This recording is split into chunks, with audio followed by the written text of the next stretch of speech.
Perfect. Perfect. Perfect.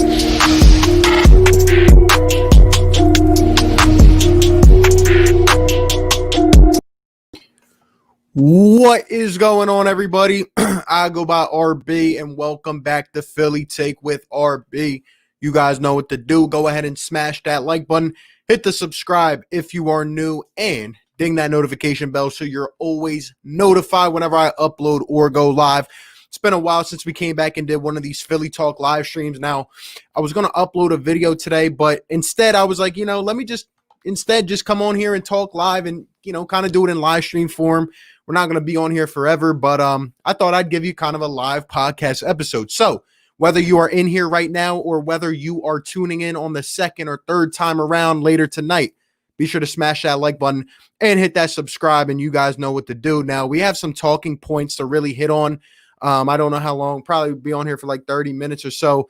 But first and foremost, we got to get a moment of silence going for the GOAT himself, the legend, man. Kobe Bryant. 1 year ago today, I'll never forget what I was doing. I didn't know we were going to come on here today. That's why yesterday we did this during a live stream. And by the way, we do commentate every Sixers game live, so be sure to tune into that. But man, rest in peace, Kobe Bryant, one of the greats. I mean, an icon of basketball. I feel like there will never be another Kobe Bryant or anything even close to what he empowered and what he represented. I'll never forget what I was doing when I heard the news. I'm sure you won't either.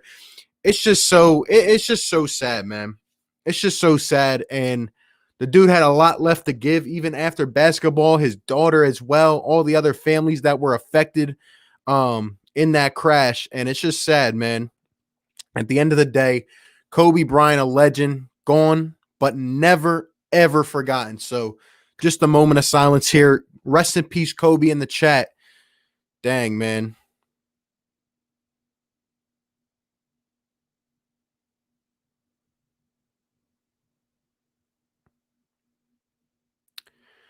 All right, man. Now that that's out of the way, it's always tough talking about that. I can't believe it's actually been a year. But once and for a final time, rest in peace, Kobe Bean Bryant, gone but never forgotten. Lower Merion High School, man. Things just work for a certain way. I guess things just happen for a certain reason. But anyway, getting to our main talking points today. What is going on, everybody? Obviously, the Philadelphia 76ers fall yesterday to the Detroit Pistons in a laugher. I mean, it really wasn't close. Every time I feel like we tried to limit it below 7, 8, 9 points, we really just could not get a grasp on it. We could not get it within our reach. And, we lose a bad one. It kind of felt like we were looking forward to the LA Lakers game, which we will talk about in a few minutes. But yeah, we came out lazy and sloppy, and, we weren't closing out on defense. And obviously Joel Embiid was not in. That's the main kind of talking point here. I said it the other day in a video. People were coming at me, even people on Twitter. I don't know why. Some people agree, but some people were coming at me like, what are you talking about? I will say this once and for all, once again. Joel Embiid is the clear-cut MVP of the NBA. And if you do not see that by now, if you are just living with blinders on, if you're a fanboy of another team and you just can't come to grips and can't admit it, Joel Embiid is the MVP of the league. This team this team isn't even a team really without Joel Embiid. We are 9-0 with all of our 5 starters on the floor. We are 0-4, and we have played miserable without Joel Embiid. I mean, we are 2 different teams. We are 2 different teams. And if you don't see by now that Joel Embiid has been, again, to be an MVP, you don't have to have the best stats in the world, even though Embiid is dominating right now.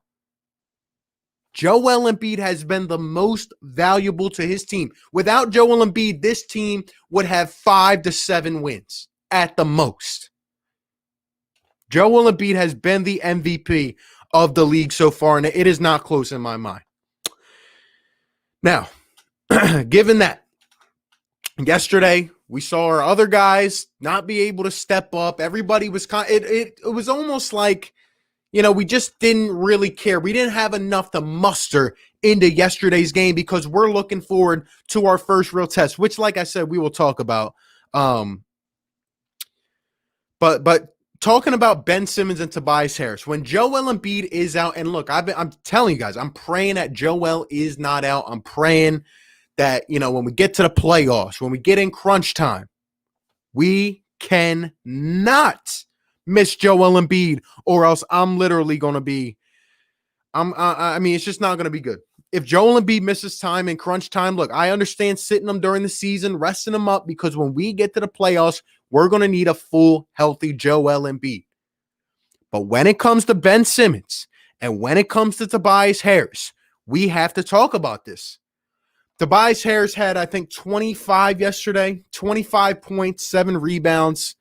The normal Tobias, maybe a little step up because Joel wasn't in. But again, this is what Tobias is going to give us every night. He's going to give us 21.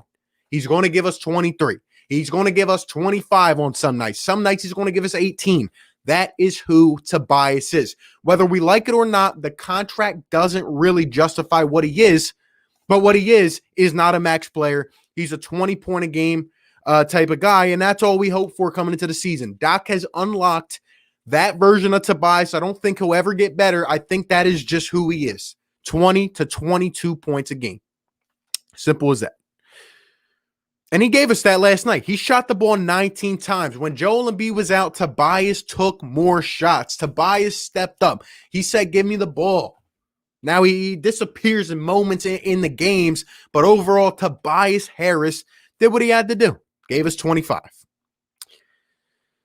Now, when it comes to Ben Simmons, another game like yesterday, 2 games in a row, it looked like in that Celtics game, it looked like the light bulb finally clicked. It looked like Ben Simmons finally figured it out. Being aggressive, calling for the ball, taking it in crunch time, and making plays. But again, here we are.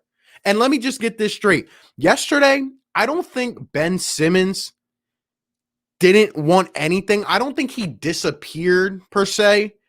But I think it was Ben's awareness. I think it was Ben's understanding of what he needed to do in that game yesterday.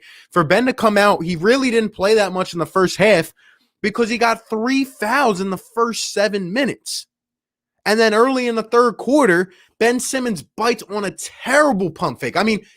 Look, I know the Pistons were pulling up from 3 all day, but this was a deep Blake Griffin 3-point attempt. And Ben took the bait and jumped into him and got 4 fouls. Look, when Joel Embiid is out, we need more from Ben Simmons. And he can't get himself into that vulnerable situation. He can't get 3 fouls in the first 7 minutes of a game. That's just up here. Look, Ben Simmons is an amazing defender. There's no doubt that he's been playing maybe the best defense in the NBA. But you cannot do that in that predicament. It just hurts me because every game now it's like the spotlight's on Ben.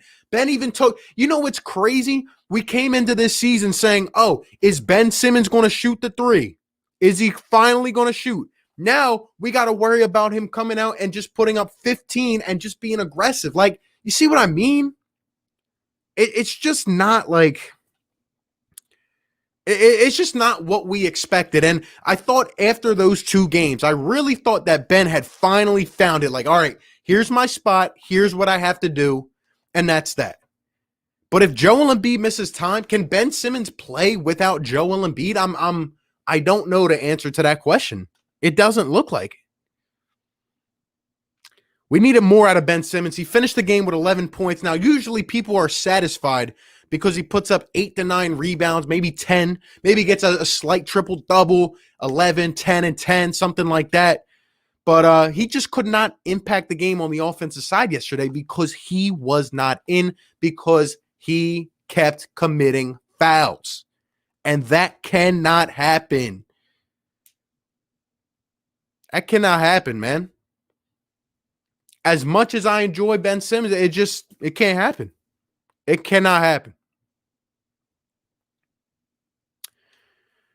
I said the other night when we beat Boston for the second game, I said this was the first time, and actually really in the first game when we beat Detroit, this was the first time that I saw all three of them mesh. Toby Pitt had 17, Ben had 20, and Embiid is just going, he's just on another universe this season. We need all three of them to mesh. Joel Embiid is going to keep doing his thing. Sure, he's going to have a couple bad games, but Embiid has been on another world this year. Joel Embiid has been on another world. He is the MVP. When it comes to Ben Simmons, we're going to need more, and he needs to step up if Joel is out. And like I said, there were times where he was aggressive, but still there were also situations where, he comes to the elbow, he comes to the free throw line, and he's already turning around looking back. It just, I don't know, man. I feel like it's going to keep going every single game. At this point, man, I'm worried about Tobias. I'm worried about having a core that is going to be able to score because, look, we have depth. We have shooters. But a game like last night where Seth Curry goes 2 for 10, where Danny Green goes 2 for 6, when that happens in the playoffs and teams start to close out and they start to play better perimeter defense, who are we going to call on? What are we going to call on? Can Joel Embiid keep this up? Can he put up 40 a night in the playoffs? I don't know because I don't know how they're going to play him. They might shift the pressure off of a guy like Joel Embiid and just keep throwing 2 and 3 at him. Now, Embiid's still going to put up his numbers. He's still going to push through. But is Ben going to have that mentality to keep it up? Hopefully, Tobias continues to give us 20 a night every single game. For this team to be where we're at, I just don't know. Can Embiid be the main centerpiece on a championship team?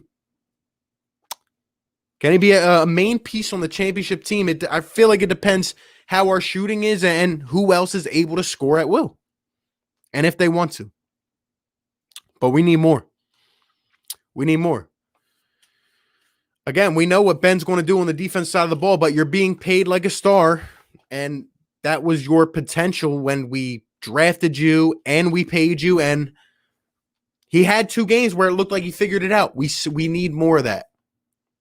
We need more of that. Now, on to the next point. Our bench depth has shown signs of promise this year, but I'm getting very worried about the fact that Tyrese Maxey's looked cold a couple games. Shake Milton's had a couple down games. Furkan, I don't know why Furkan continues to get minutes over a guy who was rolling like Isaiah Joe. Isaiah Joe's younger, probably has more upside, was knocking down shots, starting to find that confidence, starting to find his groove, playing defense. Doc Rivers said, we know the guy has an NBA jump shot. Is he going to be able to play defense? Is he going to be able to keep that up? But now it's like our bench has been iffy, man. Past couple games. Couple points here, couple points there. It's just like, come on, man. Dwight Howard was so impressive in the first couple games, but he's kind of just becoming another guy to just fill minutes. Like, it's like you can't ask Dwight to do anything more than rebound and get the energy up because he's flailing all the time. He's getting bad fouls. In a game like last night, it didn't even seem like he wanted to go for the boards, and that can't happen. That really can't happen. Matisse Thybulle is a great defensive presence. I feel like he's coming into his way, but can't really hit a shot. Now, Maxey did have 17 yesterday, but I feel like more of those were kind of, I wouldn't say all garbage time points, but, the game was kind of decided, like we couldn't pull within. And I love our bench.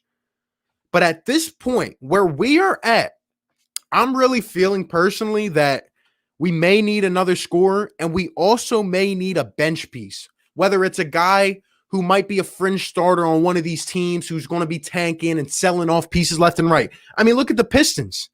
They got guys like Wayne Ellington putting up 20-plus on us. They got DeLon Wright putting up 20-plus. Blake Griffin. I mean, There's going to be teams like that at the deadline who are going to ship pieces off left and right to try to get picks.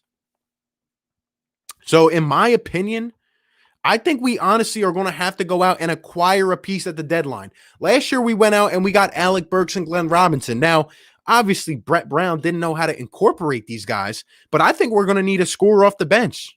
I think we're going to need a consistent scorer because obviously Maxey, had his minutes cut because of other guys coming back, which I wouldn't necessarily agree with totally because he was on a roll, but now he's starting to look a little bit like a rookie.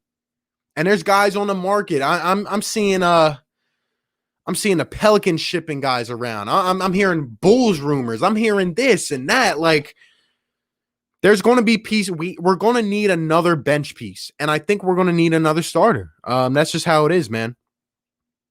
At this point, I think Joel Embiid is really hitting his peak right now, and I don't want to waste it. And here's my one point. I think the East is vulnerable, man. When I look at these teams, when I'm watching these other games, I don't see a team that's really going to be strong in the playoffs. And I think it's going to be wide open. And I think the Sixers can take that. I think we can, if we make the right moves, if we're in the right flow going into the playoffs, I think we can take that. I really do. I don't see a team like an overpowered juggernaut. I know everyone talks about Brooklyn. They're kind of struggling. They don't have the bench depth right now. Milwaukee. I mean, we know what we've seen from Milwaukee in the playoffs. Boston. Miami struggling. The Pacers are here and there. Like, I feel like the East is open, and I feel like we can take it if we need to.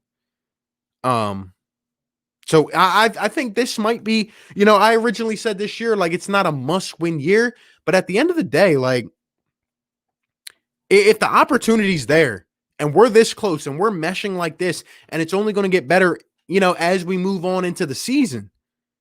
And if we get another scorer that can put the ball at will and relieve some of the pressure of Joel, and we can still build a championship team around Joel, I think we're going to need another piece and a scorer, and I think we can win the East, man. I'm just being honest. I feel like it's wide open. But anyway, going on to really my last point, and we'll sprinkle in some comments here before we get off. Again, we're just doing kind of like a normal video today, but in live stream form, and we'll hit some of the comments. Shout out to everybody in here. Tomorrow night, the Sixers go up against the Los Angeles Lakers, and I think people are coming to realize that tomorrow is the first real test.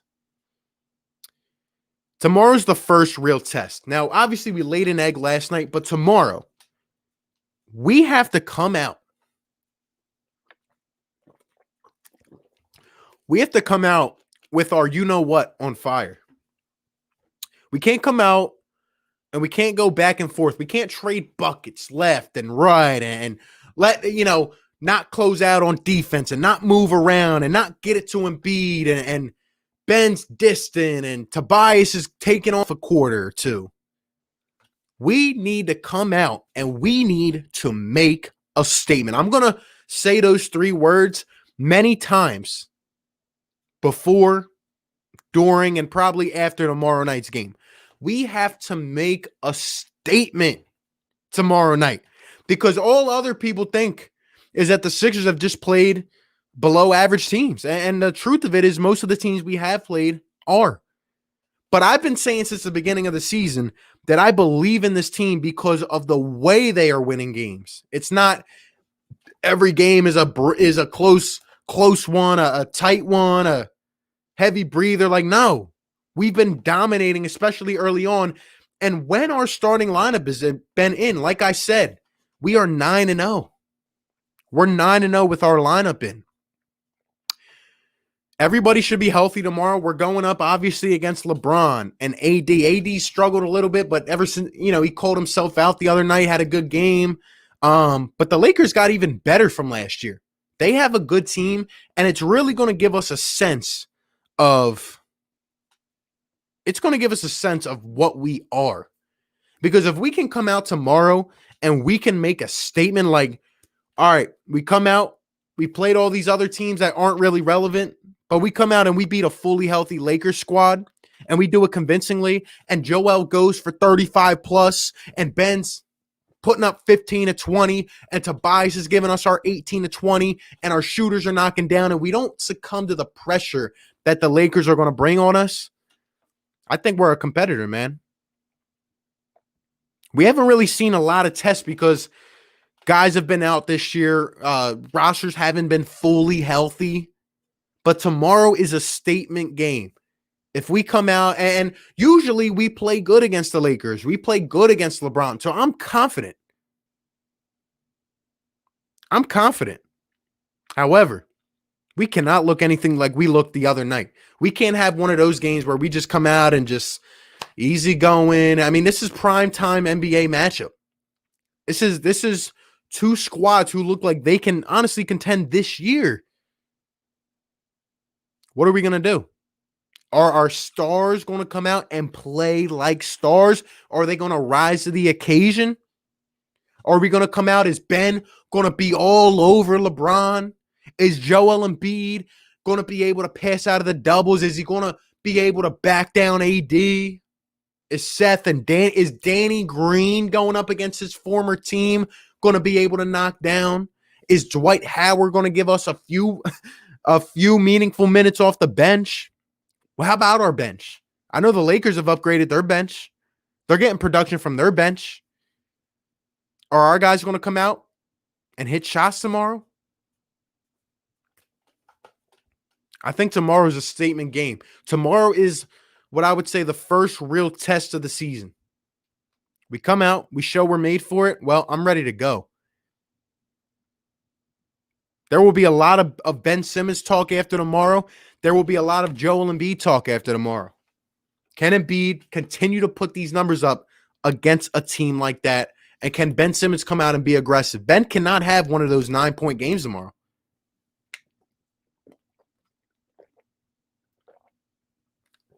Just can't happen. I think there will be a different sense of feeling depending on what happens tomorrow and how it looks. That's really what I got to say.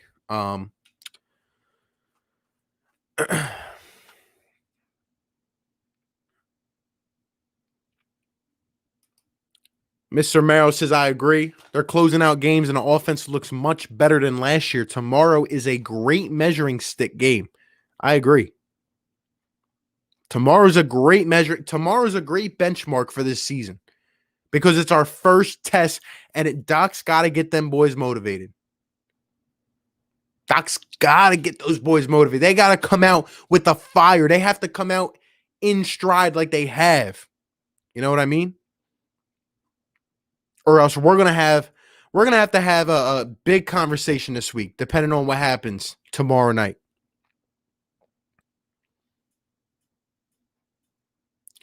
Cat on the Moon says Green's supposed to be a 3-and-D guy. Danny Green's an iffy 3 guy. Like some nights you're just so happy with him. He gives you that production that you never know you needed, but you needed. And then some nights he just is terrible. And mention how I didn't say defense. The guy can't play defense. He knows how to play defense, but he's too slow. He's way too slow. That's why I'm happy that Seth Curry is back. Because we need Seth a lot. We need Seth a lot. Drummer says, RB says confident, but his face says we're getting blown out. Nah. I don't think we're getting blown out. I think we can win tomorrow night's game. But it's all going to depend on how our main 2 play. Honestly. Superhero says, I would love to get Ellington. A vet like him would love to play on a contender like us. There's going to be pieces like that around the league. We're going to make some trade videos eventually around who we would want, who we need, stuff like that. Because right now, I don't know if we're ready, but I know that the East is open. I know there's an opportunity. Ben needs to go off. I agree. Sean says, would you trade for JJ Redick and Lonzo Ball? Let me think.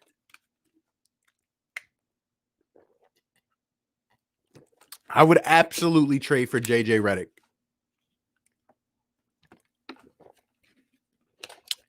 Because the one thing about JJ Redick that I know is that he's going to show up in the playoffs. He's going to knock down threes.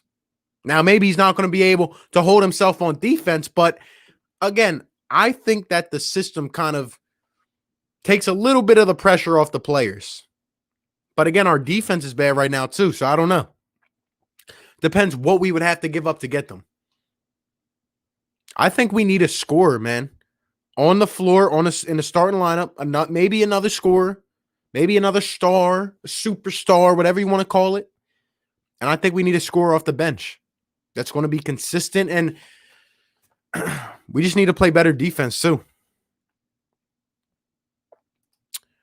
Bruce, what's going on? We definitely need another star who can score with Joe and take over when Joel is off. I agree.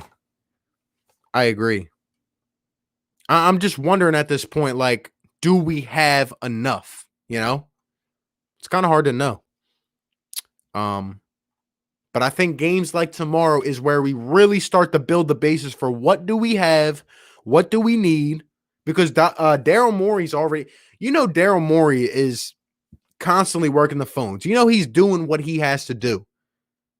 But I mean, even I've heard that Daryl Morey has requested several offers to Doc Rivers who declined them. And that's where the seeing eye to eye comes in this organization. But I'm not worried as I was in previous years about having to get pieces. Like when we know what we need, Daryl's going to go out and get it done. But the question is, what do we need? And I think we got to keep finding out our identity before we really know that. Leroy says, let's be positive. We will be 9-0 in the AI jersey. Yes, sir. Yes, sir.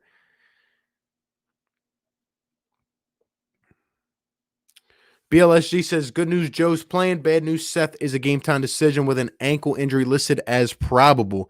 Yeah, and also, if you guys saw my community post earlier, Paul Reed is headed to the G League, so I don't know if they're trying to make room for Mike Scott or what's going on there, but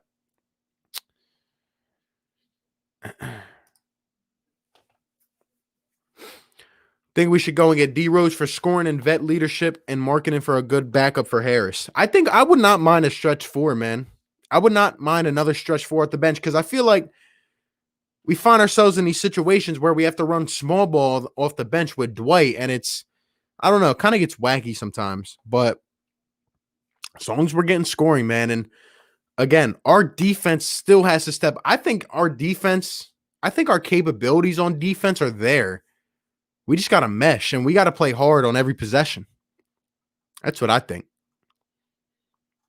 But you can't have teams like the Pistons putting up 65 in the first half. It can't happen,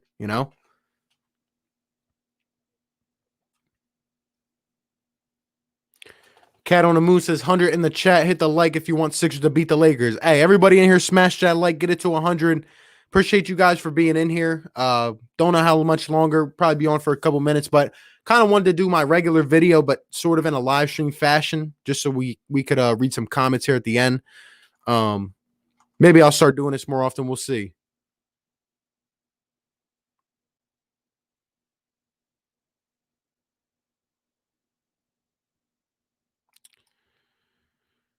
You've been one of the realest. I don't even know you on a personal level. If we're being honest, do you think Ben's even worth a first round pick anymore? If I was trading Ben Simmons, I feel like he would get in return a first round pick just because other teams are going to want to bet on that potential and his capabilities. But the way he's playing is disheartening sometimes. More of the time. Because I know it's in there. I know what he can do, but it's when he wants to. That's why before this game, the last two games, I said it looked like he woke up. It looked like he finally understood. But when we play these big dogs like tomorrow night, he's going to have to step up,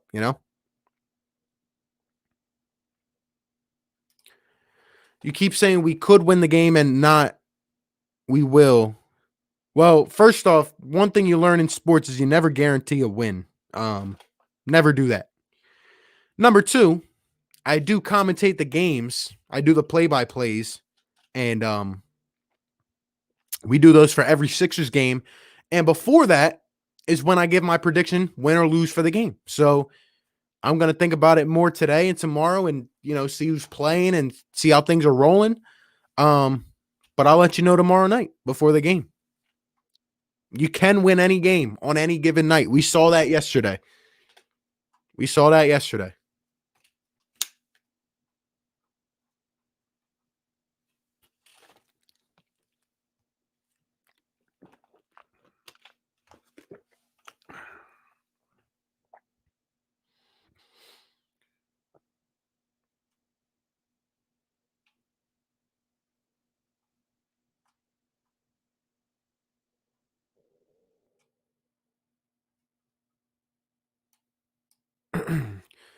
Mojic says, bro, I saw a pic of the 18-19 team, and I think we had a super team. You know what, Mojic?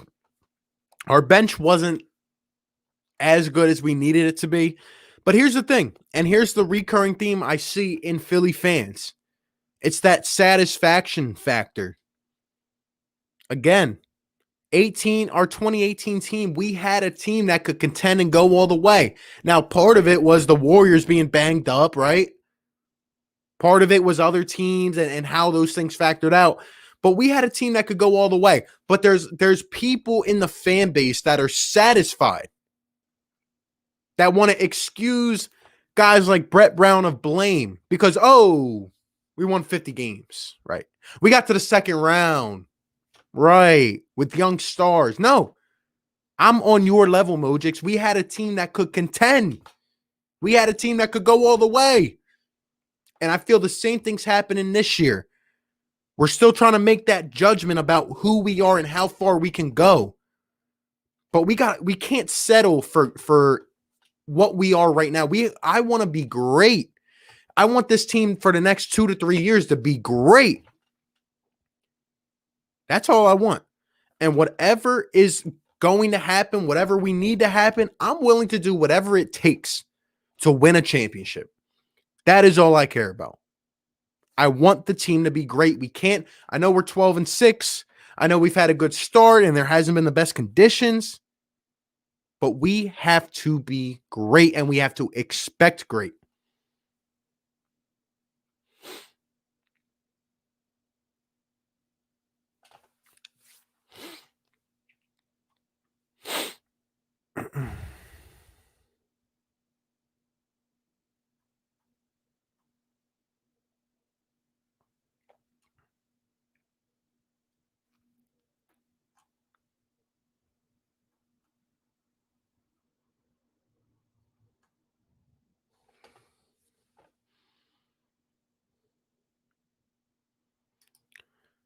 Ben is not good. If you think 13-8-8 is good enough from a $35 million man star, you're high.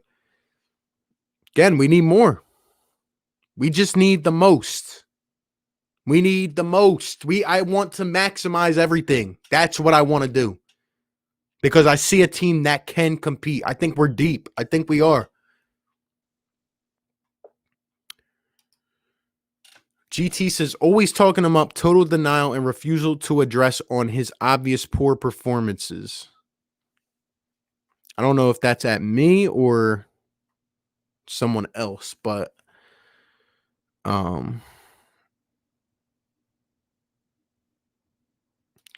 Jersey boy, what's good? What's up? Big game tomorrow. We're going to see how we measure up to the champs. Yes, sir. Big game. We're elite at home and Lakers elite on the road. Tomorrow's going to be sick. It's going to be the real test. Our first real test, man.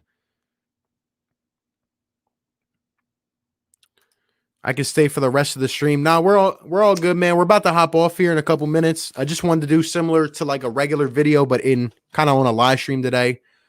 Didn't really feel like editing and going through all that. So, yeah, if you guys are watching this on the second time around, be sure to smash that like and hit that subscribe. Let's get it to 100.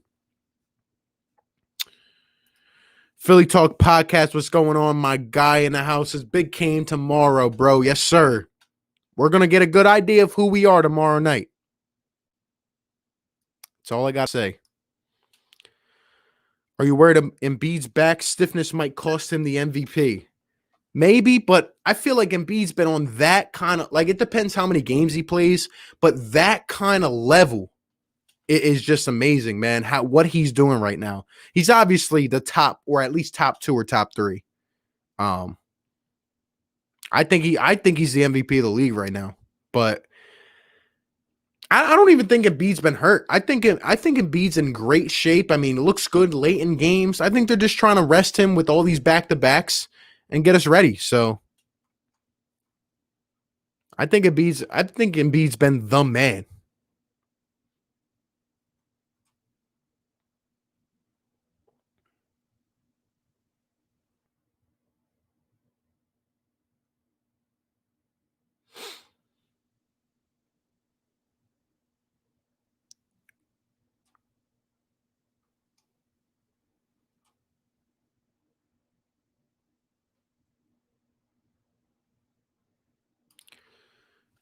I hope we're all healthy so we can see our team, how our team looks against the big dogs. Yeah, man. Tomorrow's the test. Tomorrow is the test. We got to come out ready. We got to come out from the jump, and B's going to have one of his 35, 40-point games. Cannot wait.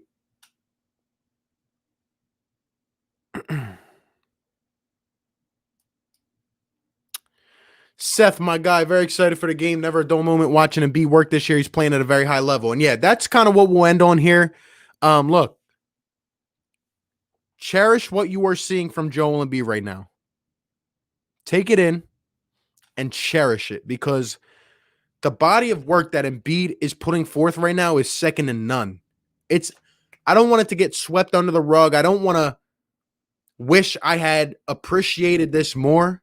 Sure, we like to look in the long term. We like to look, how are we going to match up in the playoffs with this team and that team? But every game that I've seen from Joel Embiid this year has just been different. It's been absolutely incredible, amazing, and Joel Embiid has been the man. Joel Embiid has been the man. I expect him to do it tomorrow and going forward in the future. And Embiid's just been a complete stud. Like, this is how you draft a star with a top pick, and he flourishes into the potential. This is what I've been waiting to see, and it's absolutely beautiful. Joel Embiid, MVP of the league. Can we step up? Everybody else, can they step up around Joel tomorrow? Can we get a win against the Los Angeles Lakers? And once again, the 3 words. Say them when you go to bed tonight. Say them when you wake up in the morning. Say them when you brush your teeth tomorrow. Say them whenever you want. Make a statement. Tomorrow it is time for the Sixers to put everybody on notice and make a statement. That's really all I got to say, but thank you guys for tuning in today, man. Hope everybody's having a good day. Again, rest in peace, Kobe Bryant. Mamba mentality. Let's come out tomorrow with Mamba mentality, man. For the GOAT, for the legend. Kobe beating Bryant. Sixers go up against the Lakers tomorrow. The time is here. It's time to see what this team really is. Ben, Joe, Tobias, they all got to step up. I'm believing in my team, but we're going to have to look at a lot closely tomorrow night. We will be here commentating the game. Be sure to tune in. Appreciate you guys. Hope you guys have a great rest of the night and a great day tomorrow, and we'll catch you tomorrow night. Be sure to smash that like button, hit the subscribe, and if you are tuning in on the second time around, hit that notification bell so you're always notified when I upload or go live. You guys have a great night, and I'll catch you on the next one. Peace.